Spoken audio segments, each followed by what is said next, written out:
Welcome to Zish Stories। ये है नीता। नीता की उम्र 40 साल है और इसे इंग्लिश बोलने का बहुत ज़्यादा शौक था, मगर हालात की वजह से वो कभी इंग्लिश नहीं सीख पाई, जिस वजह से इसका ये शौक नफ़रत में बदल गया। तो फिर क्या था, नीता इंग्लिश बोलने वालों और इंग्लिश से बहुत नफ़रत करने लगी। वो जिसको भी इंग्लिश बोलते हुए देखती उस पर बरस पड़ती। मगर हालात की करनी देखें, इसके इकलौते बेटे रोहित की शादी उसके पापा के business partner mister Arjun Kumar की इकलौती बेटी से हो गई, जो कि अमेरिका में पली बड़ी थी। ये सब इतने जल्दी में हुआ कि नीता को अपनी बहू चुनने का मौका ही नहीं मिला। तो अब क्या होगा इन दोनों का? क्या इन दोनों की आपस में बन पाएगी या नहीं? आइए जानने के लिए स्टोरी शुरू करते हैं। नीता अपनी बहू के आने से बिल्कुल भी खुश नहीं थी। वो उससे नफरत करती थी क्योंकि वो इंग्लिश में बोलती थी और इस बात का अंदाज़ा माया को हो गया था। माया से जितना भी हो सकता था उसने कम इंग्लिश में बात करना शुरू किया, मगर नीता फिर भी खुश ना हुई। आखिरकार उसने अपनी सास को सबक सिखाने की ठान ली। अगले दिन शाम को नीता और रोहित बैठे बातें कर रहे थे कि तभी वहाँ पर माया आ जाती है।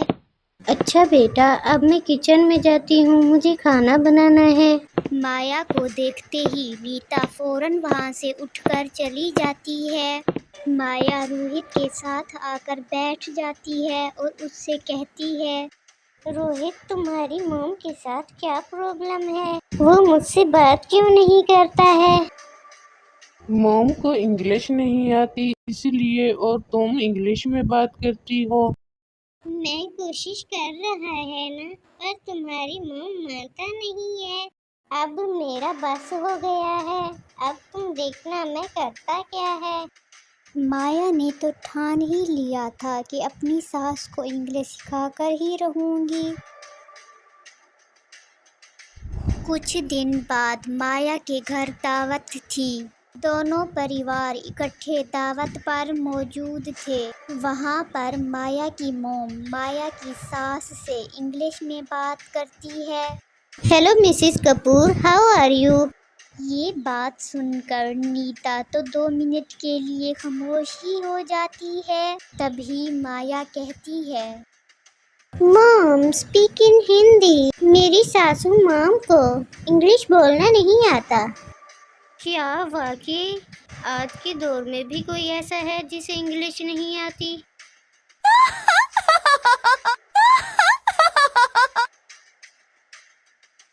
नीता अपनी बहू और समधन की बात सुनकर बहुत शर्मिंदा होती है।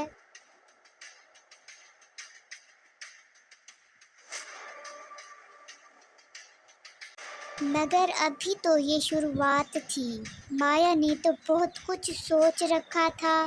अगले दिन, hello aunty, how are you? Where is Maya? जी माया, वो aunty ji, where is Maya? कौन है माँ जी? Oh wow, Rumi and Suzy, how are you? Rumi and Suzy, sorry यार, मुझे लेट हो गई। मैं ही दरवाजा खोलने आ जाती तो तुम लोगों को परेशानी ना होती। मैं तो तुम लोगों को बताना ही भूल गई कि मेरी सासू माँ को इंग्लिश नहीं आती। ये कहकर माया अपनी दोस्तों के साथ शॉपिंग करने के लिए चली जाती है। ये सुनकर बेचारी नीता का मुंह इतना सा रह जाता है। माया और रोहित बेटा, मैंने तुम दोनों के लिए स्विट्जरलैंड की 2 टिकटें बुक करा दी हैं। Oh wow, really dad, I am so happy. कब की टिकटें हैं डैड? बेटा, ज्यादा देर नहीं है, आज रात 9 बजे की फ्लाइट है तुम दोनों की। व्हाट डैड, आज की? इतनी जल्दी? चलो रोहित, हम चलकर पैकिंग करते हैं। फिर रोहित और माया अपने कमरे में जाकर पैकिंग शुरू कर देते हैं। स्विट्जरलैंड जाने से माया और रोहित बहुत खुश थे, मगर सबसे ज्यादा खुश थी नीता।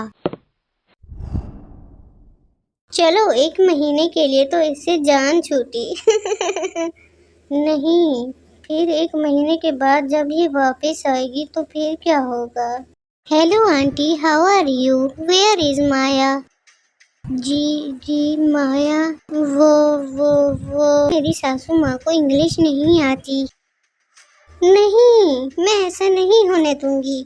मुझे इसका हल ढूंढना होगा। मैं इंग्लिश सीखूंगी। मैं ऐसे घुट घुट कर नहीं जी सकती। अब तुम देखना बच्चों, मैं करती क्या हूँ। फिर क्या था, नीता इंग्लिश सीखने के लिए जुट जाती है। दिन रात एक कर देती है। राइट 29 दिन के बाद। अरे नीता, कहाँ रह गई? कितनी देर है, चाय नहीं बनी अभी तक। Wait, I am coming. Your tea is ready. खैर तो है नीता, ये इंग्लिश सीखने का भूत तुम पर कहाँ से सवार हो गया? अब अंग्रेजन बहू लाए हो तो इंग्लिश तो सीखनी ही पड़ेगी। हाँ, सीखो सीखो। अब अंग्रेजन बहू के साथ अंग्रेजी बीवी ही सही। माया और रोहित स्विट्जरलैंड से वापस आ जाते हैं। मम्मी जी, आपने मुझे तो जरूर याद किया होगा। Hello, how are you dear and how was your trip? क्या आप इंग्लिश में बात कर रही हैं? Yes dear, I can speak English. Maya बेटा, अब तो नीता को भी इंग्लिश आती है। तुम्हारे जाने के बाद से नीता ने भी इंग्लिश पर वर्क करना शुरू कर दिया था। अब तुम बेटा जरा संभल कर रहना। नीता को इंग्लिश बोलता देखकर माया का मुंह इतना सा रह जाता है। तो दोस्तों, हमें इस कहानी से ये सबक मिलता है कि हमें किसी की बातों को दिल पर लेकर डिमोटिवेट नहीं होना चाहिए, बल्कि उनको करके दिखाना चाहिए कि हम किसी से कम नहीं। नीता इस बात की जीती जागती मिसाल है। To like and subscribe.